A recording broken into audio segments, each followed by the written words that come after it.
Imagine spending nearly 3 years on a ship, surrounded by more than 100 sailors, crossing oceans, surviving storms, visiting places most people of your time could only dream about, and every single day, living in fear. Because if anyone discovered your secret, everything would be over. In the 18th century, women were forbidden from serving aboard French naval expeditions. Yet one woman boarded anyway, disguised as a man, hidden in plain sight. She would cross the globe, change scientific history, and accomplish something no woman had ever done before. Her name was Jeanne Baret.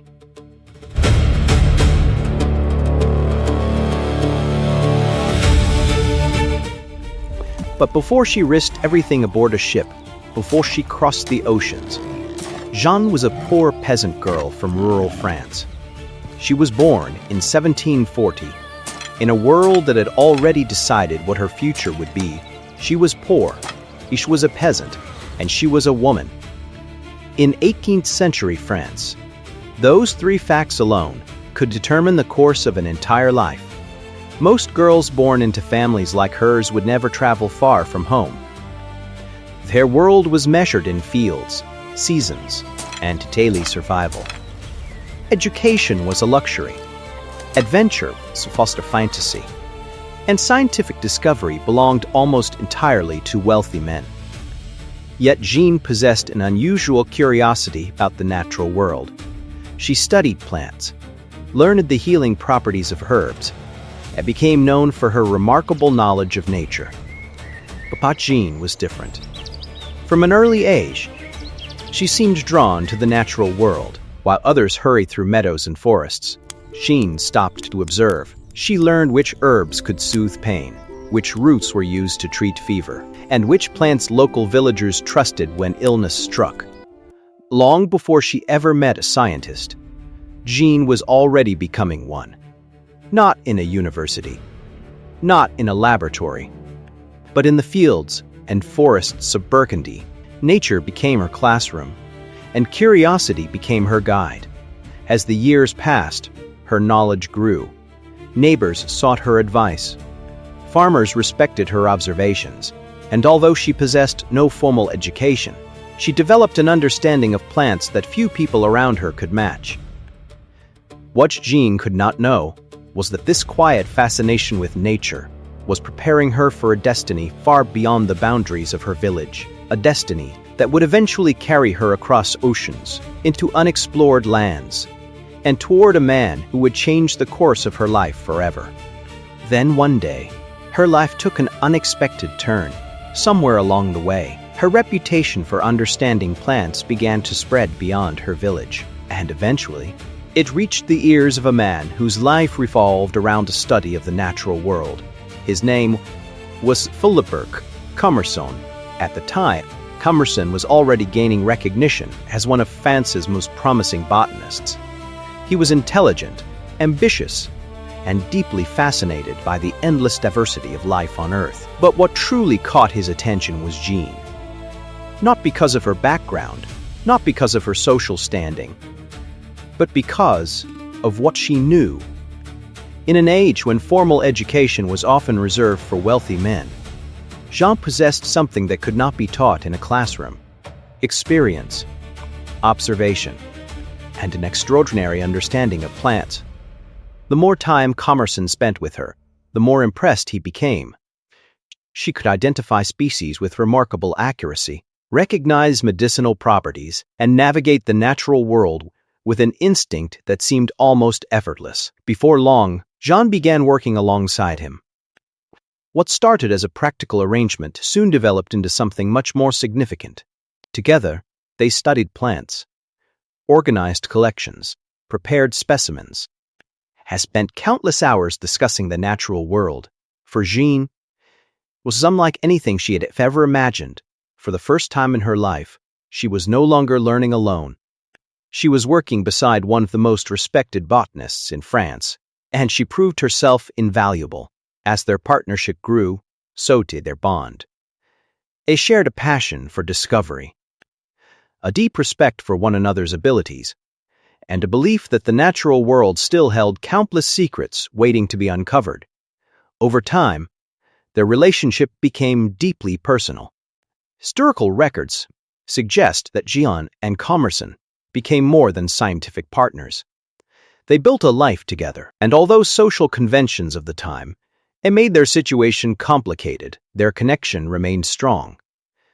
But even as their relationship flourished, another challenge was quietly emerging, one that neither of them could yet foresee, a challenge that would soon place before Jeanne the greatest decision of her life, and would begin with an invitation from the King of France.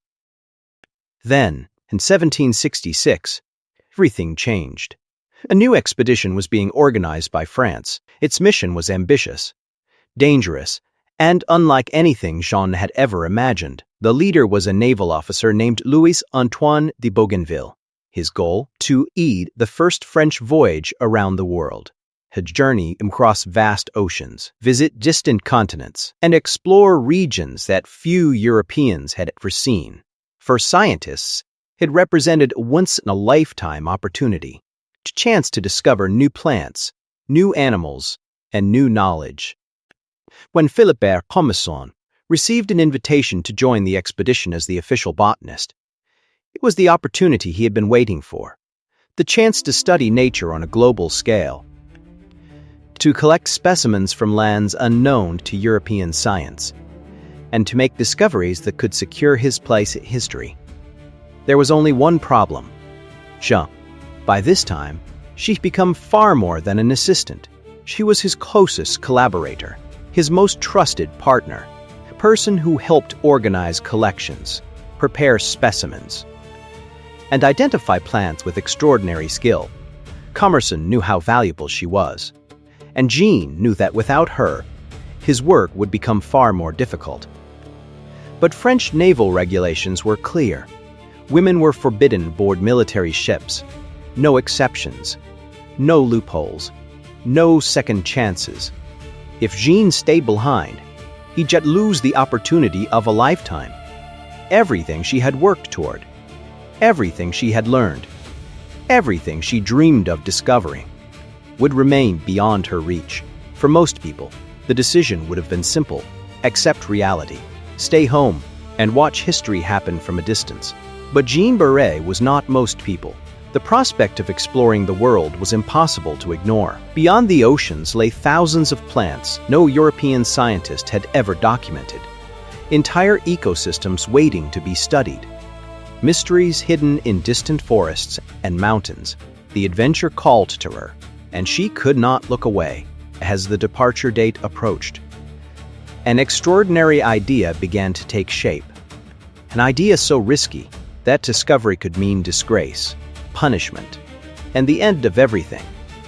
If women could not sail aboard the expedition, then perhaps a woman would not board it, a man would. Or at least, that is what everyone would believe. Jeanne would cut her hair, combine her appearance, adopt new identity, and disguise herself as a male assistant, with a plan filled with danger. One mistake could expose her. One careless moment could reveal the truth, and she would be living among more than 100 sailors for years. Yet, despite the risks, she made her choice. She would not remain behind. She would not allow the opportunity to disappear. She would go, no matter the cost. And in doing so, she was about to begin one of the most remarkable journeys in human history. A journey that would carry her across oceans, into unknown lands, and toward a place where her secret would become harder and harder to hide, because once the ships left France, there would be no turning back, and eventually, someone was bound to ask a question. Who was this mysterious young man that seemed different from all the others? The ships departed France and slowly disappeared beyond the horizon. For Jeanne, there was no turning back. Her old life was behind her. Ahead lay years of uncertainty, thousands of miles of open ocean, and a secret that could destroy everything, disguised as a young man. Jeanne boarded the expedition under the name Jeanne. Officially, she was Philibert Commerson's assistant. Unofficially, She was the only woman aboard the entire voyage. First, the disguise seemed to work. Life at sea was exhausting. Sailors spent their days managing sails, repairing equipment, navigating dangerous waters, and enduring the endless hardships of ocean travel. Food was often scarce. Storms could appear without warning. Disease spread easily in the cramped conditions aboard ship. Everyone had responsibilities, and few people paid much attention to a quiet assistant working alongside the expedition's botanist. But Jeanne's situation was far from easy. Every day required constant caution. She had to speak carefully, move carefully, and avoid situations that might reveal her identity. Privacy was nearly impossible aboard an 18th-century vessel. Dozens of men slept close together, shared limited space, and observed one another constantly. One mistake, one moment of carelessness could expose her secret. Meanwhile, the expedition continued its journey across the Atlantic. The ships stopped at distant ports, visited islands few Europeans had ever seen, and entered environments filled with unfamiliar plants and animals. For Jeanne and Commerson, it was a scientific paradise. Every new landfall offered opportunities for discovery. Together, it collected specimens, documented unusual species, and preserved plants that would later become part of Europe's scientific record.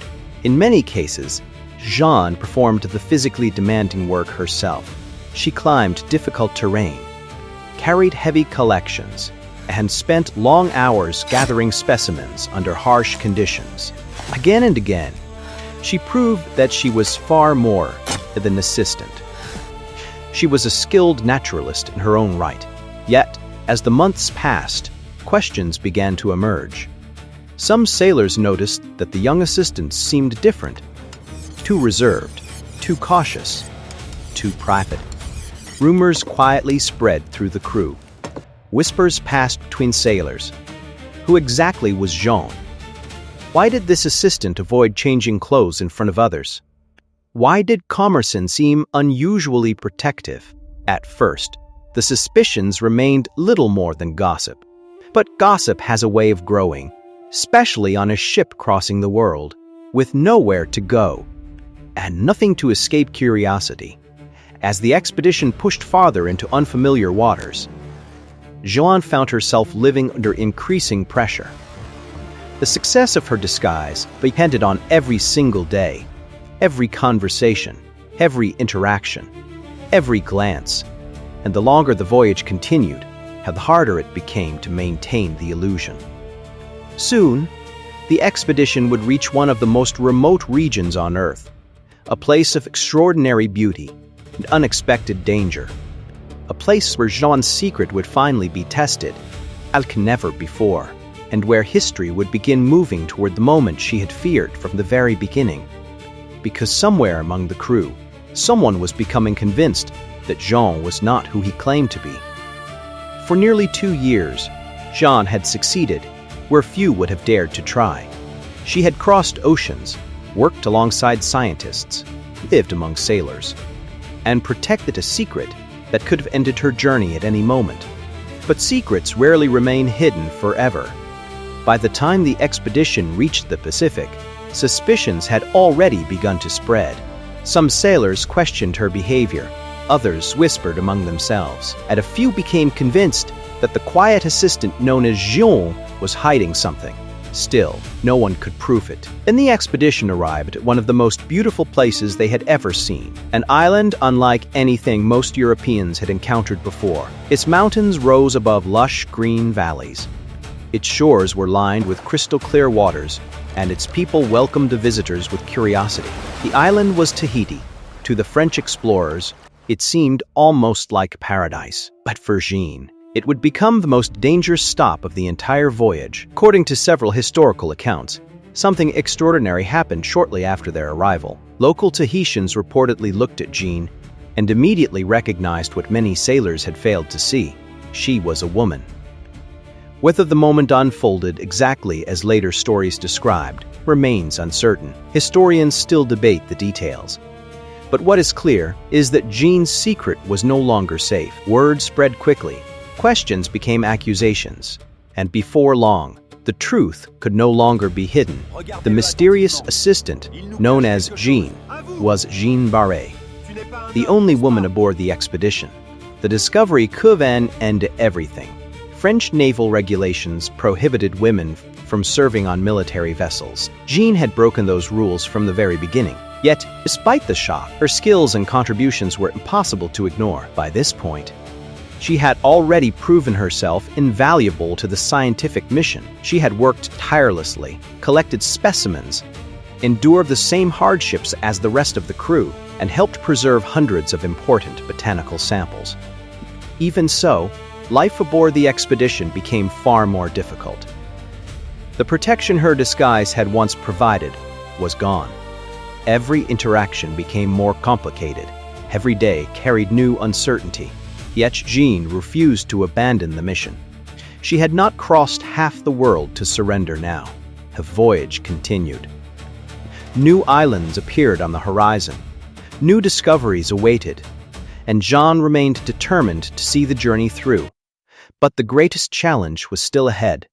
Far from France, far from home, and far from anyone who could help them, because soon, Commerson's health would begin to fail, and Jeanne would be forced to confront a future she never expected. The expedition eventually came to an end, but Jeanne's journey was far from over. After years of traveling across the globe, she and Philibert Commerson settled for a time on the island of Mauritius. Even there, their work continued. Together, they explored new landscapes, collected countless plant specimens, and expanded the scientific knowledge of the natural world. But the years of relentless travel, harsh conditions, and constant work had taken their toll. Commerson's health steadily declined, and in 1773, he died on Mauritius. For Jeanne, the loss was devastating. She had lost more than a scientific partner. She had lost the man who believed in her talent, when few others ever had. For a time, she remained on the island, building a new life far from France. Eventually, and she was just 33 years old. Jeanne married a French soldier in Maison de Bernard.